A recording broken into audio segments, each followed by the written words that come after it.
it was. So my company command at the time got like hauled in, like there's investigations. They're ready to like, probably court martial them. It was a big deal. And then like I think it was Age Orange and some CA guys. They did like a BDA of like, what if, so there was a lot of women in there, there was a lot of children. It was like it was like the bad guys and their families. Everybody died. But also like 15 of the top 20 most wanted terrorists in like Iraq were in that building. Wow. So it turned to like, all right, well now we can't screw this guy over because they killed like these super high level leadership within the terrorist network. So, but that was just an epic engagement that I'll never forget. And were they all from the same, I guess, organization or good question. I never got like the BDA. I just saw the guys in the windows and I know that 2 days earlier, they had, come and killed my brother. So we put a stop to that. Man, what an intense night. That was like most visceral of anything combat, SEALs included. That was pretty, wow. That's pretty cool. Of anything combat, SEALs included. That was pretty, wow. That's pretty cool. Of anything combat, SEALs included. That was pretty, wow. That's pretty cool. Of anything combat, SEALs included. That was pretty, wow. That's pretty cool. We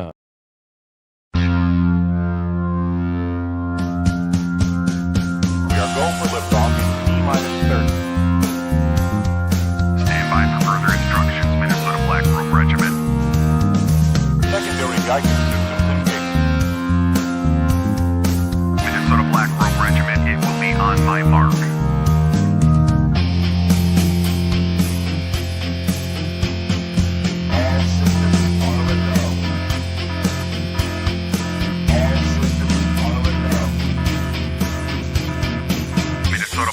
Regiment, you are over the target. You are authorized to fire at will.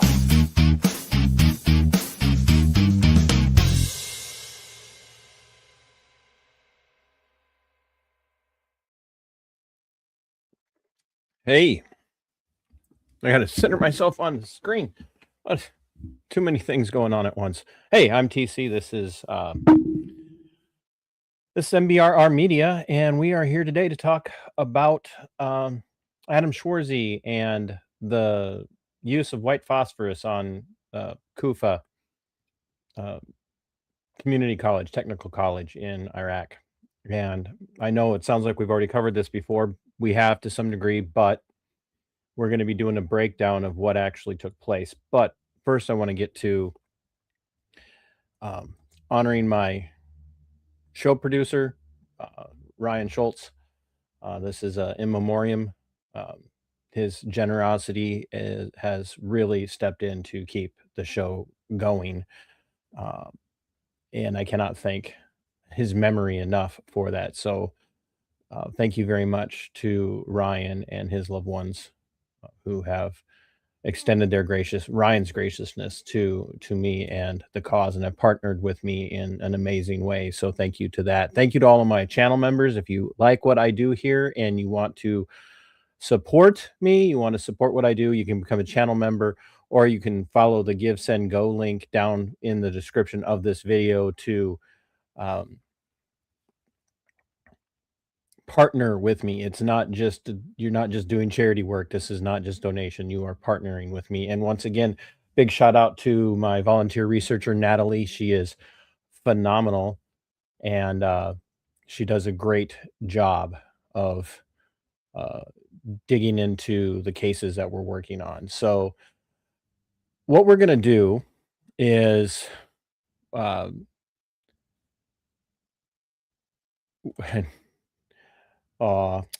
Diana's here.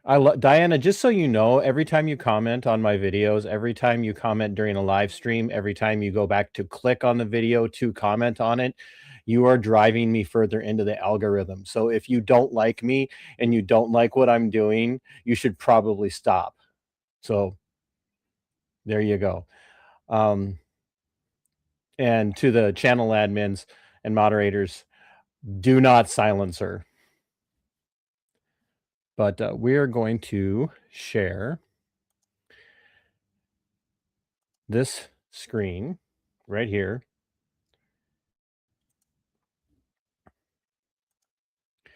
This, because I have gotten so much pushback from people telling me that we have to understand that Adam's using gallows humor to explain the situation. I've had people accuse me of strategically editing the video to make it look like I made him say things he didn't say. So we're going to show you, this is Adam describing the Battle of Kufa. This is fair use right here. This is Adam describing the Battle of Kufa and him describing the slaughter of women and children. So, and then he laughs. And then he says what you heard at the end of that last video. It was the most epic and cool thing he ever experienced in the military. So we're going to let him speak first so you can see exactly what he said. My brother got blown up in my arms. There was a side quest thing called the Kufa Technical College, which across my entire 21 years of service, the most impressive single engagement was that. We found out that a lot of these bad guys were laying up at this like community college area. It was a few buildings. There was a river on one side of it. So you had what's called combined arms, Marine, air, ground. They should have like at the School of Infantry, like a case study on this, where we slipped in somehow without letting the enemy know. We had an entire Marine Corps line company on the river. So there's a river between us and the technical college. And then you had these what's called LAR, which are these 6-wheeled vehicles with like a 25 or 30 millimeter Bushmaster on our flanks, triangulating the objective. And then on the backside, we start Adam, and I want to clarify something here. I do not want anybody to think that I believe that Adam and his fellow Marines knew there were women and children at this place for sure. So I'm not saying that this was an intentional slaughtering of women and children, non-combatants. It wasn't intentional. However, that doesn't mitigate the fact that they did what they did without knowing. Okay? That does not make it better by any stretch of the imagination. And two, I want everybody to understand Adam is a phenomenal storyteller. He tells stories very well. He's a very good storyteller. Dropping artillery and our own 81 millimeter mortar so the enemy can't leave. So the only thing the enemy can do can come to the front of the building and fight, or they can die and fire. And they all came to the front of the building and we just lit them up. And that was, 2 days after my brother died in my arms. So I went to like each of my SMA gunners, those rocket guys across the entire flanks, and like, you don't walk back with a rocket. We're going Winchester on this building. Yeah. And we killed thousands of people. And it's like, and then they had like, it was the most epic thing. They had helos coming over our head, and they're flying so low I could like touch the skids as they're doing their minigun thing. And we shredded these buildings truly. And they cut the buildings in half, and they put like Willie Pete. So bottom line is, we took, I think, just a couple of casualties and killed thousands of bad guys, to the point where you're seeing like the Simpsons meme where it's like, stop killing him, he's already dead. You seen that's like what it was. So my company commander at the time got like hauled. So what you guys are seeing here is his phenomenal storytelling. Okay. And that this is all very, very important, that he is not fabricating. He is regaling Mike and the mic drop audience with this story of this slaughter. So once again, this is directly from the Mic Drop podcast channel. This is right now. You can go and watch this if you want. Adam is describing this. This is unedited. I didn't touch this at all. This is strictly Adam's words. This is very important. Then like there's investigations. They're ready to like, probably court martial him. It was a big deal. And then like, I think it was Agent Orange and some CA guys, they did like a BDA of like, what if, so there was a lot of women in there. There was a lot of children. It was like it was like the bad guys and their families. Everybody died, but also like 15 of the top 20 most wanted terrorists in like Iraq were in that building. Wow. So it turned to like, all right, well, now we can't screw this guy over because they killed like these super high level leadership within the terrorist network. So, but that was just an epic engagement that I'll never forget. And were they all from the same, I guess, organization or Good question. I never got like the BDA. I just saw the guys in the windows, and and I know that 2 days earlier, they had come and killed my brother. So yeah, we put a stop to that. Man, what an intense night. That was like most visceral. Yeah. Of anything combat, SEALs included. That was pretty. Wow. That's pretty cool. You heard him, folks, laughing as he's telling the story about killing thousands of people, many of them the families, women and children, innocent non-combatants. Those were his words. That's what it was. That's Adam's words. He was laughing, and he stated right there in this retelling, in this recounting, he was explaining to Mike just how many people died and just how absolutely funny he thought it was. And everybody keeps telling me, you have to understand. You don't understand. You've never been in a situation like that. You don't get it. And they're defending him, and I get it, people. You wanna defend people because you like them. I understand that. You want to defend people. You have to double down on your commitment to a candidate. And I understand.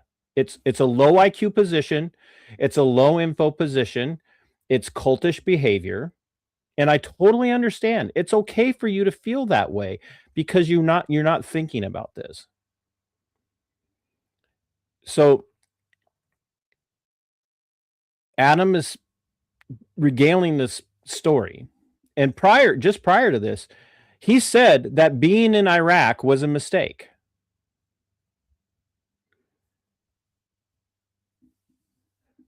He said, in his own words, that the 20 plus years of being in Iraq were a mistake. Because everybody knows that Iraq had nothing to do with September 11th, 2001. So the people that we were killing in Iraq were innocent. We had no business being in Iraq. This wasn't a defensive war. We weren't fighting Iraq because Iraq was a threat. We weren't fighting Iraq because we were afraid Iraq was going to attack us.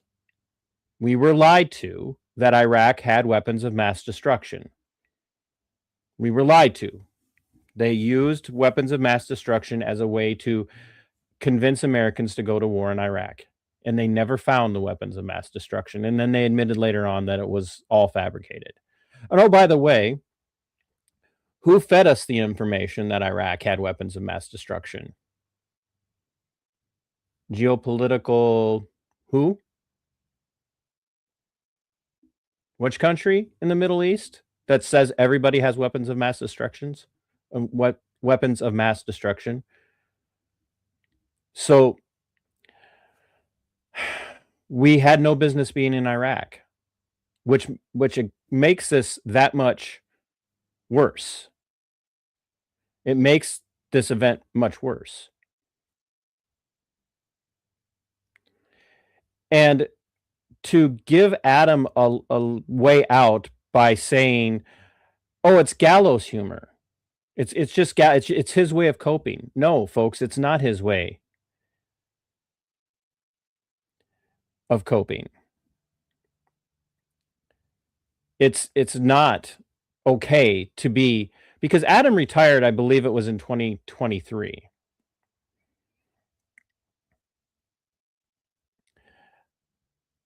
It is now 2026.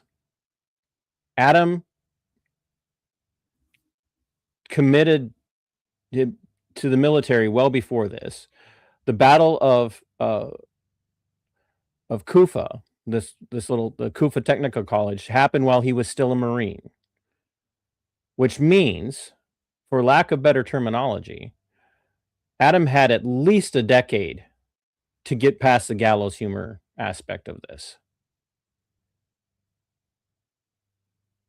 Okay? So Adam is well over a decade removed from the events of this battle, and he's still laughing about it and calling it, in his own words, as you saw, it was the coolest, most epic experience of his entire military career. The slaughtering of families, of innocent women and children, was the coolest experience of Adam's career. Now, we're going to get into white phosphorus, and the question was asked earlier by AVA, Veterans Affairs Media. Thank you, Kahanu, for being here. A fellow veteran, much just like me. Jen, thanks for being here. We're going to get into a little bit about white phosphorus and what it does. So white phosphorus is euphemistically referred to, as you heard in the video, as Willie Pete. It has multiple methods of being deployed. Most of the time, what they do, one of the things that they do is they'll drop white phosphorus as a smoke cover, because as soon as white phosphorus hits the air, it starts to produce a heavy, thick white smoke that stops night vision and thermal imaging type equipment from working. It is not a war crime per se to use white phosphorus. It can be a war crime to use something like white phosphorus if you're deploying it against non-combatants. And Adam said in that video, they were already looking at the commander for court-martial and possibly war crimes, basically. But he got away with it because the CIA, and the CIA has a very, CIA has a varied track record, and a lot of people are connected to the CIA. We're going to leave it at that for now. But the CIA steps in and said, nope, you killed some really top guys, so all these dead women and children, that's okay. That's okay. We don't care about the dead women and children, so just leave this guy alone. Just leave this commander alone. Now, what they'll do is they'll punch holes into buildings with artillery, heavy armament and stuff like that, and then sometimes they'll drop shells into those punched holes. Sometimes they'll use grenades. But the white phosphorus is delivered 155 millimeter howitzers, 81 millimeter howitzers, 120 millimeter howitzers, airburst shells most often, mortar shells most often, air to ground rockets. And what they do is they will disable equipment that is made of lighter metals. So it'll burn through light metal. It won't burn through like heavy reactive armor on tanks, but it'll burn through light metal. It'll burn through, it catches wood on fire instantaneously. If you punch a hole through a brick building, anything that's flammable in that structure will begin to burn immediately. So, and as it hits the air, these felt pieces ignite, and the white phosphorus is super reactive, and it also lasts a very long time. So I should check my chats here. Okay, nobody important after Jen is saying anything, so that's fine. So we're going to get back to, as this white phosphorus falls, it begins to burn structures down. And it's often referred to as an area denial weapon. In other words, it makes an area impossible for the enemy to get into or get out of. And if you listen, Adam said that they were focusing artillery on the back of these buildings, heavy artillery on the back of these buildings, and had The small arms fire concentrated on the front because they wanted to drive people to the front of the building where they can engage them with small arms fire. And that's exactly, he said, and that's exactly what happened. These people rushed to the front and they engaged. And I do also want to emphasize, I'm sorry that Adam, 2 days prior to this event, had to watch a fellow Marine die. Every single American service member that dies in combat or dies deployed overseas for yet again another illegal war, by the way, that dies overseas is a tragic loss. There should be no American service members anywhere outside of the borders of the United States. Our military belongs at home on our borders, defending our country. We don't belong in other countries. We don't belong anywhere else. And so this was a very tragic death, and I'm sorry that Adam had to experience that. A good way for people like Adam to not experience the death of fellow soldiers, Marines, airmen, sailors, whatever, the good way for that to not happen is to not deploy our troops into foreign conflicts that we don't belong in. Iraq was one of the worst or one of the best examples of the worst deployments in the history of the United States military. And military experts like Colonel Dave McGregor will tell you Iraq was a huge, huge waste of American lives and money, blood and treasure, and accomplished nothing. We accomplished nothing in Iraq at all, nothing, other than the loss of thousands of Americans and thousands upon thousands of innocent people in Iraq died. For what? So that's all a waste. It's all very tragic. What makes white phosphorus so devastating is its chemistry. It's an allotrope of phosphorus. So it's basically, it's a modified element. It's very unstable. It's extremely reactive. As I've already said, it just burns the second it touches oxygen, atmospheric oxygen. It doesn't need a fuse, so it doesn't have to be lit. And if it's not only exposed to oxygen, but reaches temperatures over 86 degrees, it will combust automatically. And it burns with an incredibly intensive heat. Anywhere from 1,500 degrees to 4,800 degrees Fahrenheit. So steel melts at 2,500 degrees Fahrenheit. Let that sink in. Outside of reactive, heavy armor on certain types of tanks and other pieces of equipment, steel will melt at 4,800 degrees. Or excuse me, 2,500 degrees. White phosphorus can burn as intensely as 4,800, which is almost twice the melting point of steel. It's self-sustaining. It's volatile, and it has a slow reaction time in the sense that it just doesn't burn out quick. It is not easily extinguished. You can completely submerge it in water to cut it off from its air, but it doesn't go inert at that time. It's still reactive. The second you bring that out of the water, it begins to burn again.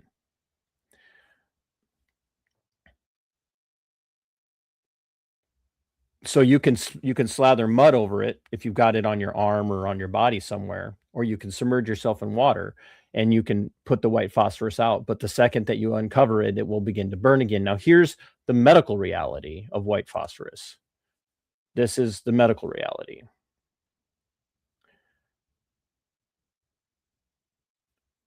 And this is not going to be easy to listen to. I want you to go with me. I want you to put yourself in the position of the women and children inside of these buildings that Adam is describing. You need to, this is, if you have any humanity in you at all, if you have any empathy for your fellow human beings, if you are a person who says all human life matters, I am pro-life. I don't believe in innocent people dying. If you are outraged by the death of one single innocent person in the world, then you have to listen to this, and you have to be outraged at what the women and children inside of these buildings experienced that night.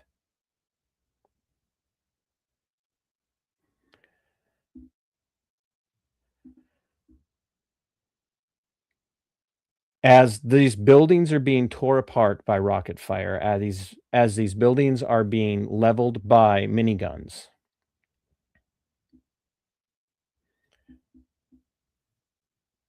these people are inside of these buildings,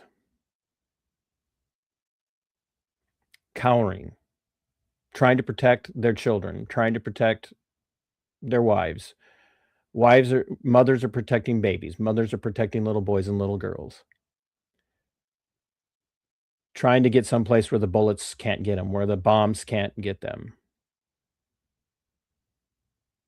And then they begin to feel a burning like they have never felt before.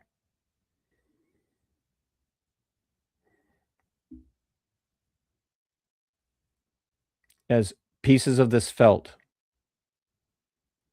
flitter down on top of them from above through the holes punched in these buildings.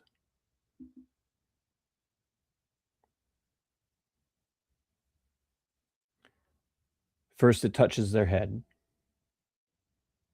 or their back, or their arm. And what white phosphorus does is it burns, it's fat soluble.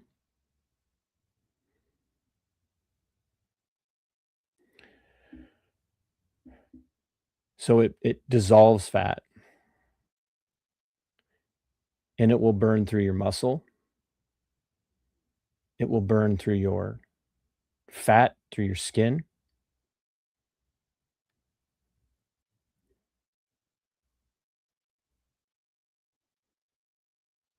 Until it finally reaches a place where it's cut off from its oxygen.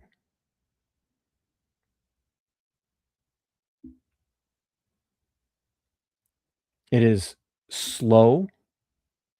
It is painful. It's torturous. If you read accounts of people who have had white phosphorus dumped on them,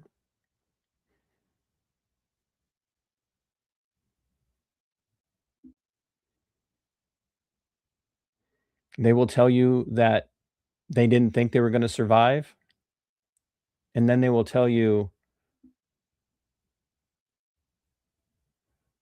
that after they survived the white phosphorus, they almost wish they hadn't. One of the things that white phosphorus does as it's burning, by the way, is it creates an acidic mist.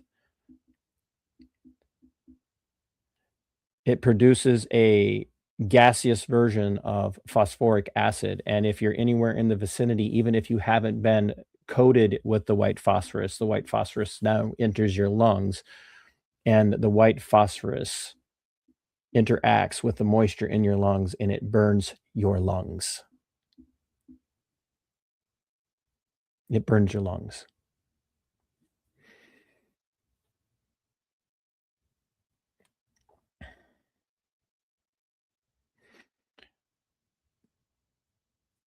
So it liquefies you from the outside in and the inside out. It burns through all the dermal layers, eats its way deep into the muscle tissues, tendons, and down to the bone. Someone trying to help you who hasn't been exposed to it could touch you, and the white phosphorus will begin to burn through them, catching their clothing on fire, dissolving their skin, dissolving their muscle.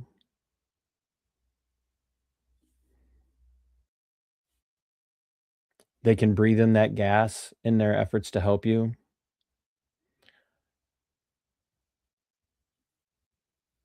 But it's not done there. If you do survive, it poisons your liver, it poisons your other organs.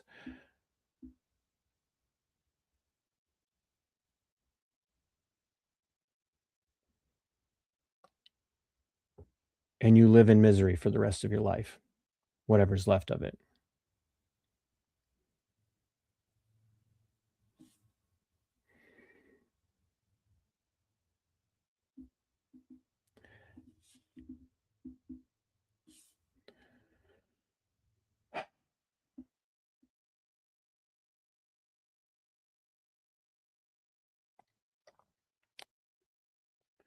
Some of the long-term effects are systematic toxicity, like I said, rapid failure of the liver, the kidneys, and the heart. Even with a small physical burn, these people can suffer severe cardiovascular failure within days. Within days.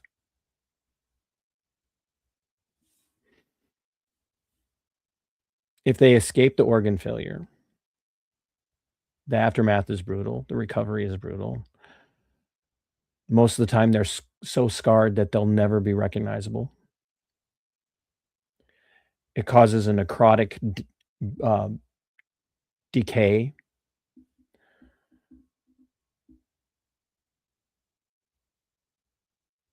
The scars left behind by white phosphorus. Imagine being a child. Imagine being a 6-year-old child and surviving this attack and having white phosphorus scars. And these scars are so bad they contract that they permanently remove the ability to contract a joint.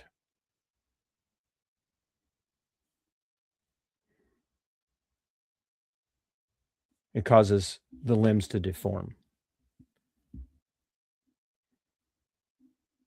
If you're fortunate enough to live in an area where you can get it, you might be able to get some reconstructive surgery. But we all know that nobody in Iraq anymore can afford reconstructive surgery. So these children, if they survived, are forever going to deal with these scars. And not just the psychological scars. That's bad enough. They're going to deal with this forever because they can't get the surgery to fix it.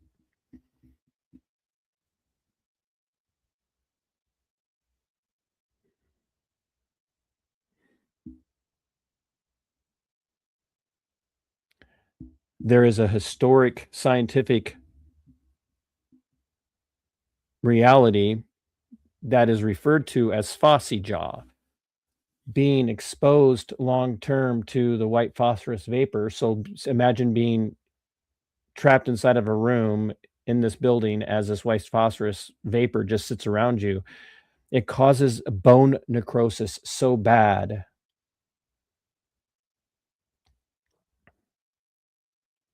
in the jawbone in particular, thus phossy jaw.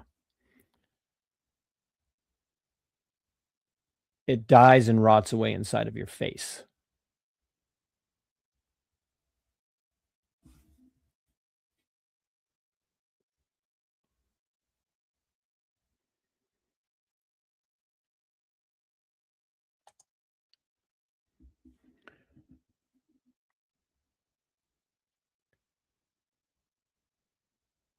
I want to believe that Adam made this story up.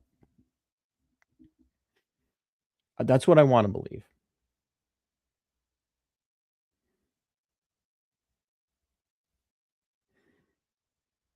But Adam went out in public and told this story, laughed, and giggled.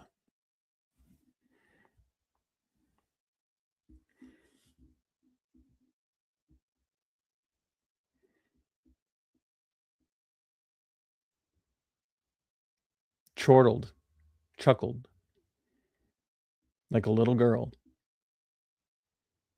at the idea of killing thousands and while they're dumping white phosphorus on top of them.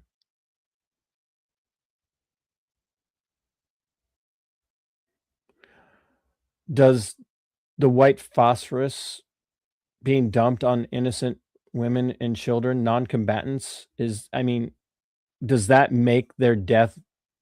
Would it be better had they died without the white phosphorus?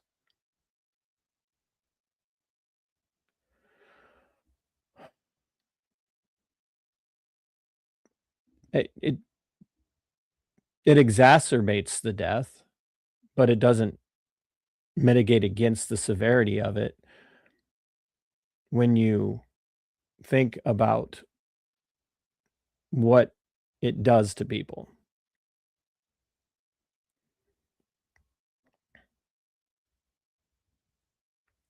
And, we have Diana in the chat, and like I said, I really appreciate that Diana does come and chat because she pushes every comment she leaves, pushes the algorithm to push this out into other people's feeds. And Diana will do what she did the last time that she showed up in the chat of the live stream. She will come back now over the next several days and she will leave dozens of unhinged comments, which will push the video into the feed. And I see the real-time metrics of my content. YouTube is not good at showing people the real views and the real hours of watch time. I know exactly who's watching from where, and I see how many people are actually watching. So thank you, Diana, for helping get the story out. I really want to thank you, Diana, for helping get the story out about Adam's moral failure here. And like I said, I want to believe he's making up the story, but he says it's true. He says that this is exactly what happened. And so we have to take him at his word. And we have to look at this as a case of Adam being at least a decade removed from this event and still laughing about it. It's 2026. So in 2016, at least, when this took place, I don't know. Does it matter? But it's at least 10 years, right? At least 10 years. A decade. And Adam can tell this story and laugh.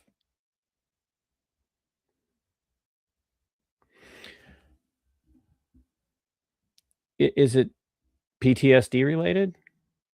Could be. There is such a thing as within the study of soldiers and trauma and other people in high stress positions. They do develop PTSD, but they also develop what's called a moral injury. And a moral injury is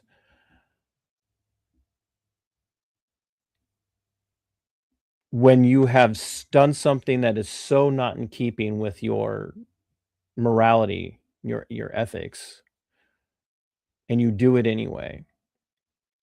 It leaves a gaping hole in your psychology that causes you to be so calloused as to have inappropriate responses to very troubling occurrences. And it's clear in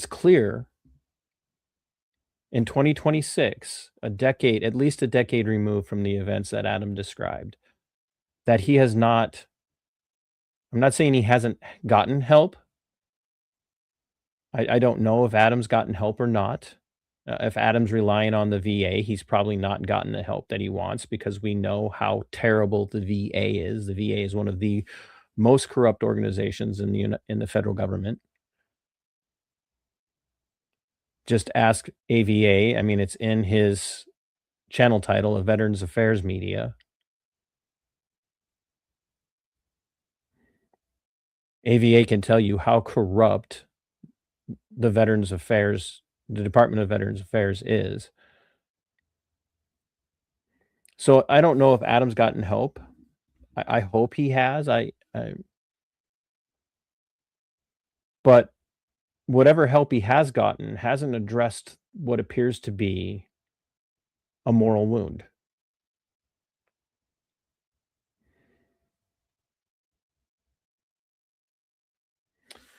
And we have to ask ourselves, if this is a reality, that what happened as Adam describes,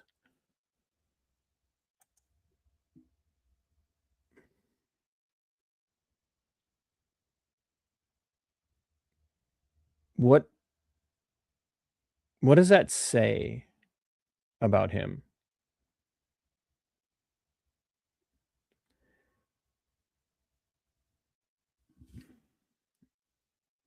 We don't want somebody in office who celebrates abortion, most of us.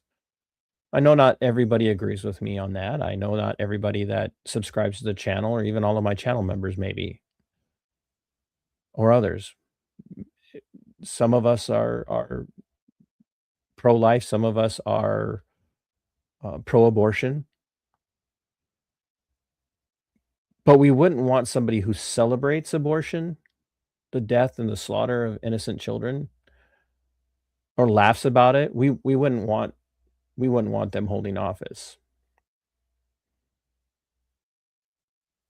That's beyond the pale. We couldn't afford it in our own conscience to want to see that person holding office. And if we really care about them, we're going to hope and pray that they get the help that they need. Then why would we look at this situation as Diana said in the very beginning of the video? You know, these things happen in war, and if you're going to try and hurt Americans, that's what you get. Folks,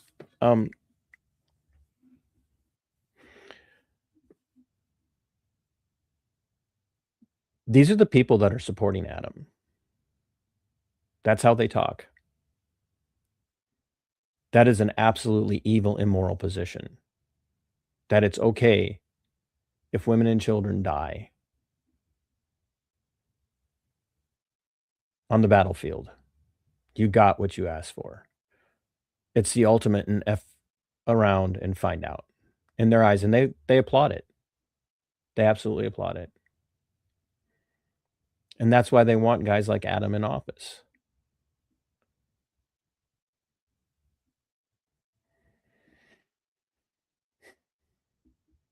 See, people like Diana,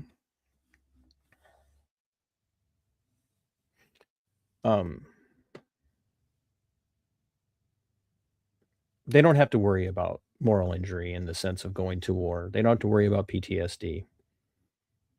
Diana's a very old lady. It's not okay for old people to celebrate young people being sent off to war.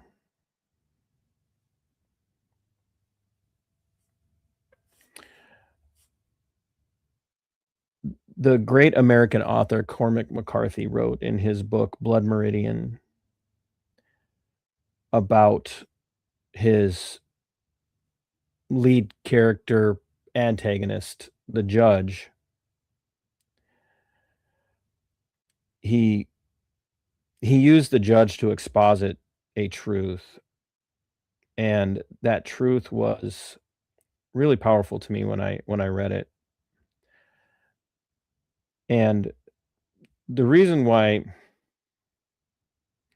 it stuck out to me, one, somebody turned me on to Cormac McCarthy because they said when they read my writing, they're reminded of Cormac McCarthy, and I thought, oh, that's interesting. I've never read him. So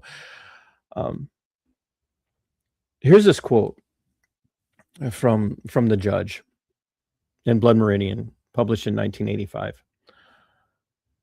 "It makes no difference what men think of war," said the judge. "War endures. As well ask men what they think of stone. War was always here. Before man was, war waited for him. The ultimate trade awaiting its ultimate practitioner. That is why it was and will be that way and not some other way. War endures because young men love it and old men love it in them. Those that fought, those that did not. The war was the truest form of divination.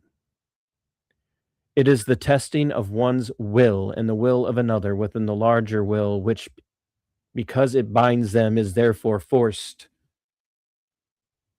to select. See, old men, old women love war because they don't have to fight it. And they love to see old young men go off to war so that they can take pride in watching the young men kill because they don't get to kill.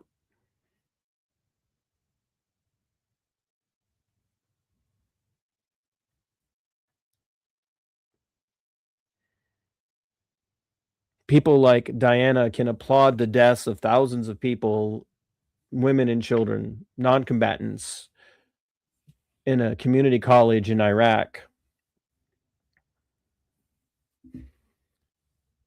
because their morality has been bent and shaped by their love for war. Adam can laugh because Adam loves war.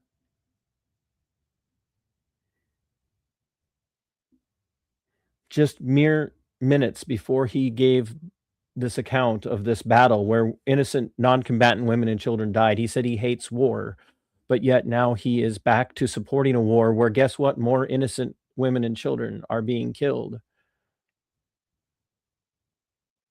by the United States and geopolitical, that country that you can't say because they strike your channel if you say that the name too much. Kind of like with COVID. Remember when we weren't allowed to say COVID? You had to come up with ways to get around saying COVID. So I just say geopolitical and you all know what I'm talking about. See, what Cormac McCarthy was communicating to us was there is a bent in many hearts towards war, and we'll justify it. And we'll even regale others with stories of it. Not fictional stories, real accounts. And as my beloved friend Kahanu AVA, Veterans Affairs Media, said, he still cries over the things he had to do when he was in war. And you want to know why? Is it because AVA is weak? Is it because Kahanu isn't a real man? No, it's precisely because he is a real man.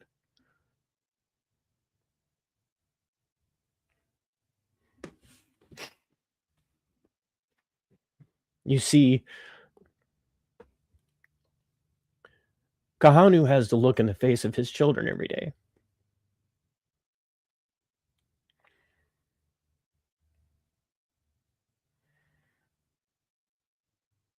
He has to look at them. And then he sees lifeless bodies of children in the war-torn streets of Iraq. Streets that we tore up. We, the American people. And I'm sorry if you don't like being said, being said that you're responsible, you are responsible. All of us are responsible because we continue to vote for this. And some of us have awakened and said, we're not voting for this anymore. So AVA weeps while Adam laughs. Kahanu cries while Adam chortles.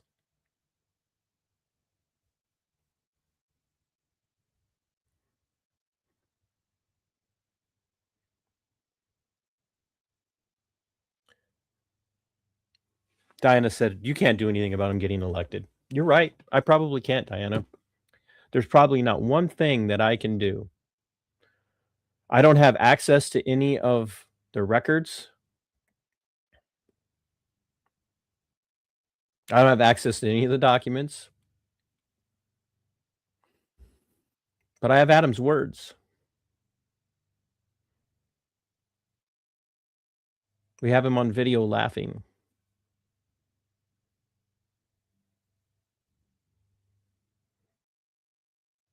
We do know a few things about Adam. We know that Adam lost his trident. The Navy SEALs took Adam's trident away from him. As of today, he still hasn't gotten it back. And what you have to understand about the loss of the trident, that's not a political thing. You see, the special operations community is apolitical. If you've never known anybody in special operations, whether it be Army Special Forces, what you the unknowing call the Green Beret, Special Forces community, the Delta Force community, MARSOC, Marine Special Operations, Air Forces, pararescue and combat control. I don't know whatever the space commandos are for the Space Force. I don't know. Their pride, and in particular, SEALs pride themselves on being the silent warriors, but in particular, the special operations community, they're the silent warriors. They don't go around talking about what they did. They don't need to tell the stories about what they did. They go in, they operate with precision surgical strikes, and then they leave. They infill and they exfil, and it's done, and they don't want to talk about it anymore. And sometimes people write books, but they don't need to build their brand on being a SEAL or Green Beret or MARSOC or pararescue or combat control. They don't build their brand. They don't build their lives. It's not their whole raison d'etre. They don't have to tell the stories. Real or made up, they don't have to tell the stories.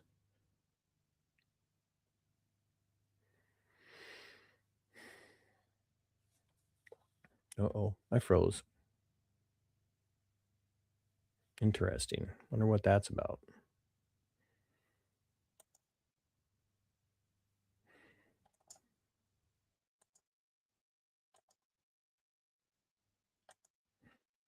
Bear with me.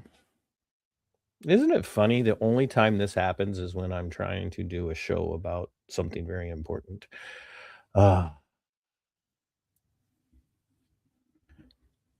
Sorry about that, folks. I don't know what caused the freeze. But they don't talk about it. They don't build their brand on it. They don't talk about how all their no-fail missions that they took part in. They don't talk about turning their entire life into being an extension of having been a SEAL. They don't need to go reach out to the military community and beg them to come and support them.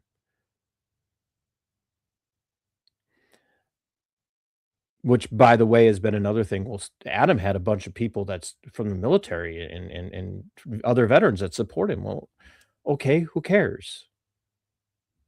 I respect and honor my fellow veterans, but I don't care who they support. Just like I don't care if a bunch of them get together and decide to support a Democrat. I'm not going to go support a Democrat just because my fellow veterans support them. That's having other veterans support you. Like, so what?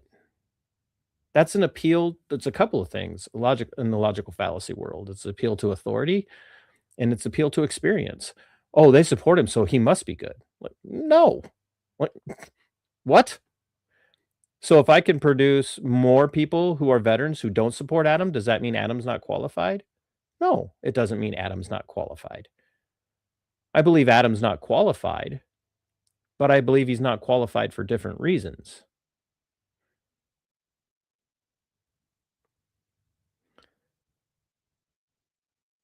And Adam's not qualified for precisely the reason that he isn't Kahanu. He's not all the other veterans that have watched him laugh and have been disgusted at what they saw.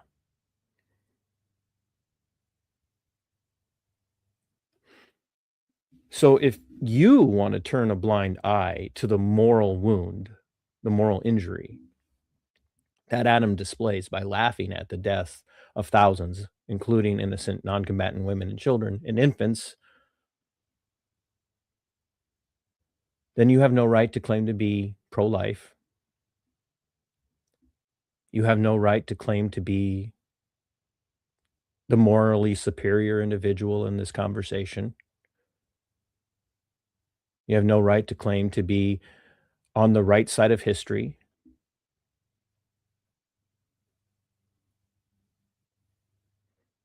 You don't get to point to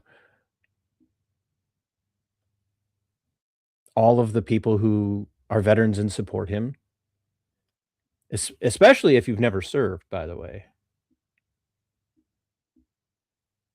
This is incredibly important. I keep getting people saying to me, "Did you even serve in combat?" Who cares? Who cares? I'm not allowed to have a informed perspective on whether or not this was right or wrong unless I've served in combat. Well, if you've never served in the military at all, then you don't get to have an opinion about whether or not they should vote for Schwarze.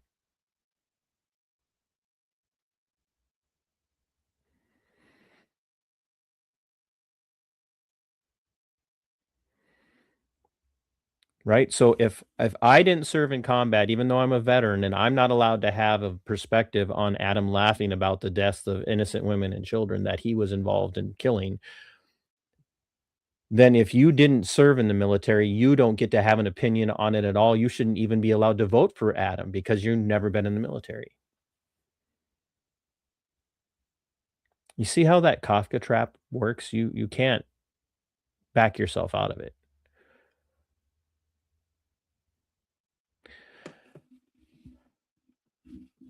Do I know at least in Minnesota alone, at least 100 veterans that are disgusted by Adam Schwarze's comments and reactions? Yeah. I know at least 100. Does that make my position more valuable? Nope. So it doesn't make your position more valuable if you know that veterans support Adam. But it does raise questions about whether or not those veterans know the truth about Adam Schwarze. And by the way, we know the truth about Adam Schwarze. We know a lot of the truth about Adam Schwarze. I know more about Adam's past than most of his defenders do, because I don't just like stick on the surface. I'm a little bit like,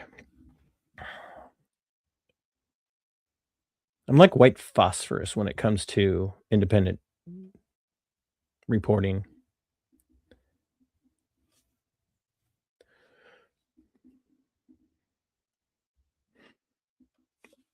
I get past the surface. I burn down into the middle. So for everybody saying that Adam's just gallows humor, no. For everybody saying that I'm slandering him, I'm libeling him, no. For people saying Adam should sue you, I would love if Adam sued me. I would be giddy as a school. I would be as giddy finding out that Adam was suing me as Adam was at laughing at the deaths of innocent women and children in a combat zone. That's how giddy I would be, because I would win. So if you're close to Adam and you have his ear, beg him to sue me, please. I beg you to beg him to sue me. I beg you. Adam, if you happen to have the balls to watch this, which we know you don't. We know you don't. Adam, we know you don't have the balls to watch this.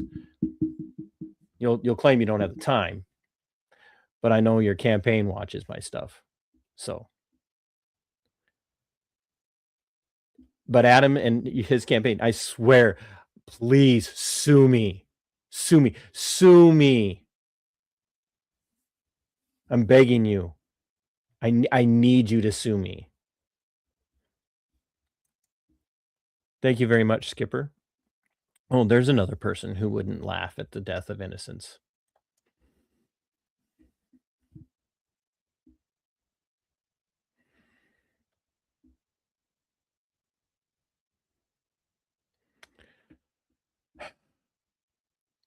To the Dianas in the world of the world that are out there. Hey, Georgie, thanks for being here, by the way.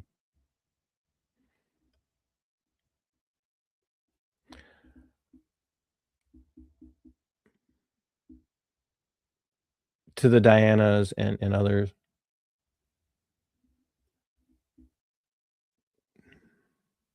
I don't hate Adam. I actually care more about Adam than you do, because I know that if Adam does get elected to the Senate, what's left of his humanity is going to be destroyed. It will be stripped away. I care more about Adam than you do. But see, I care more about my country than any of you do, because Adam cannot get into office. A person that laughs like this cannot be allowed to get into office. There may be nothing that I can do about it. There may be nothing that anybody can do about it. Maybe the books are already cooked.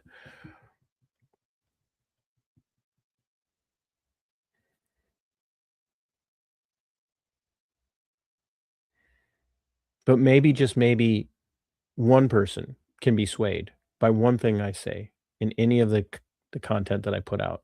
One person is all. Just one. That's all it takes. If we can get people to cross over and vote in the Republican primary in August to vote against Adam for any of his opponents, Michelle Tafoya, Royce White, if I can convince my fellow libertarians to cross over and vote for Adam Schwarze's opponents, or pick the person who's leading in the polls who's most likely to beat Adam in the primary, that's fine. We can cross over and do that. We don't have to vote for whoever wins the primary, but we can do what we can to make sure that Adam doesn't win the primary.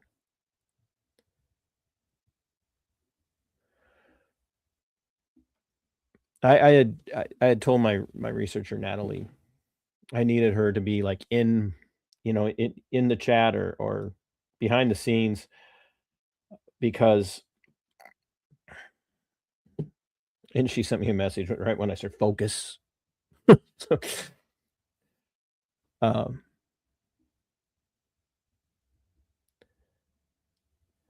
because I wanted to be calm today, because this makes me angry every time I watch it.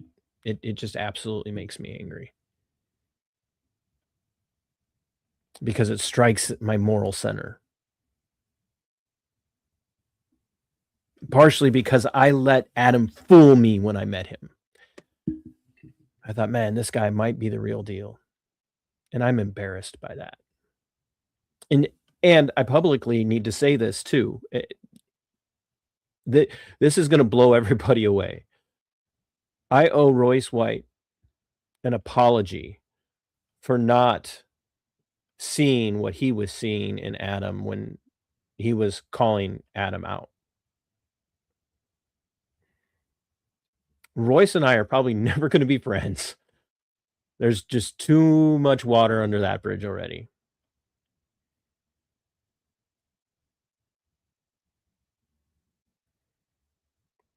We share some mutual perspectives, but I'm not likely to ever run in the same circles as Royce or be in his friend group. I told Rebecca, the chair of the Libertarian Party in Minnesota, and she's also the Libertarian Party candidate officially on the ballot for this fall. She had made a post about aligning with people, partnering with people, forming coalitions with people, and she's kind of tired of forming coalitions to try and win, because a lot of times you have to partner with people you don't agree with. And I said, it kind of goes with the old saying of, the enemy of my enemy is my friend. And I've always said that in reality, the enemy of my enemy is most likely a worse enemy.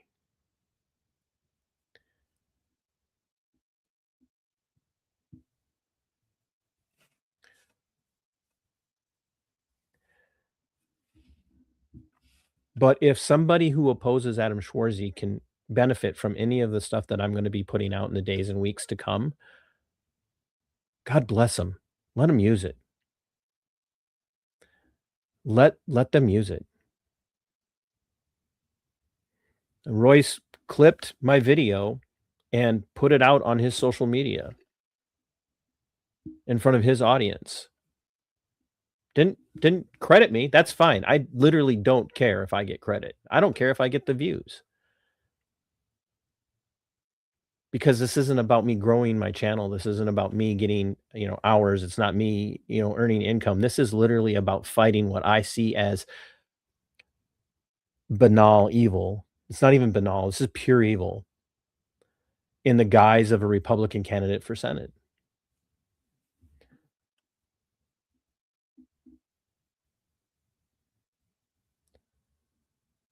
Who laughed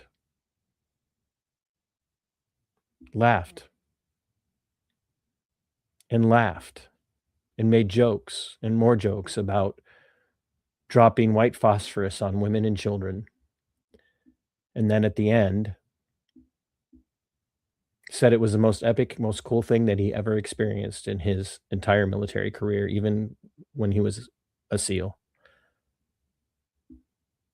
So no, Adam Schwarze is not a man, because he's nothing like my friend Kahanu, who saw the wars and weeps to this day.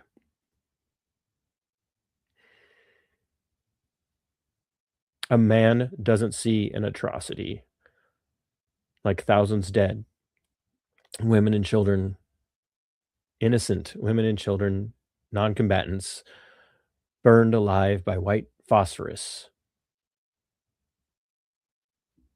and laugh. That's not what a real man does. Kahanu AVA is 10 times the man that Adam Schwarze will ever be.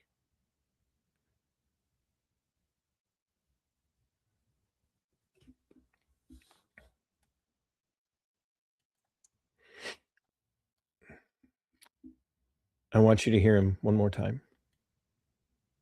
It was, so my company commander at the time got like hauled in, like there's investigations, they're ready to probably court martial him. It was a big deal. And then I think it was Age Orange and some CA guys, they did like a BDA of what if, so there was a lot of women in there, there was a lot of children. It was like it was like the bad guys and their families. Everybody died.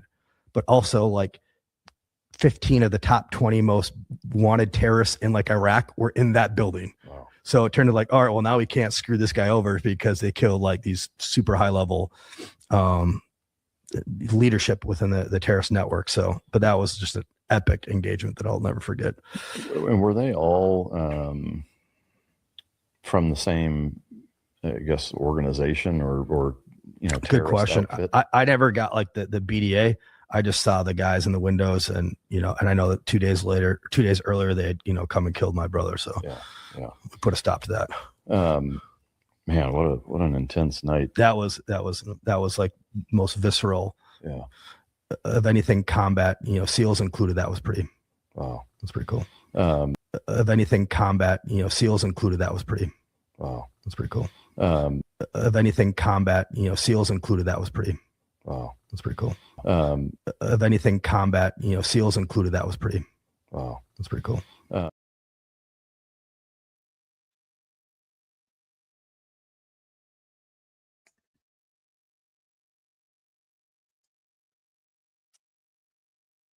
Of anything combat, SEALs included.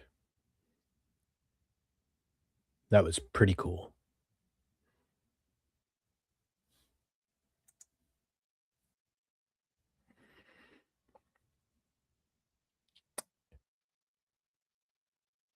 It was so cool, Adam, to kill thousands in a community college in Kufa and rain white phosphorus down on top of non-combatant women and children, killing them and leaving them forever scarred and destroyed. So cool. And this is who the Republicans want to be their their senator from Minnesota. So cool. So cool.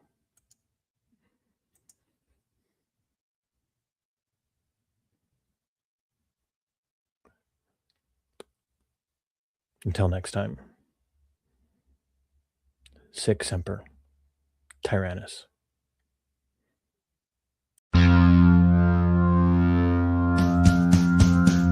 We are going for liftoff in T-minus 30. Stand by for further instructions, Minnesota Black Robe Regiment. Secondary guidance systems engaged. Minnesota Black Robe Regiment, it will be on my mark.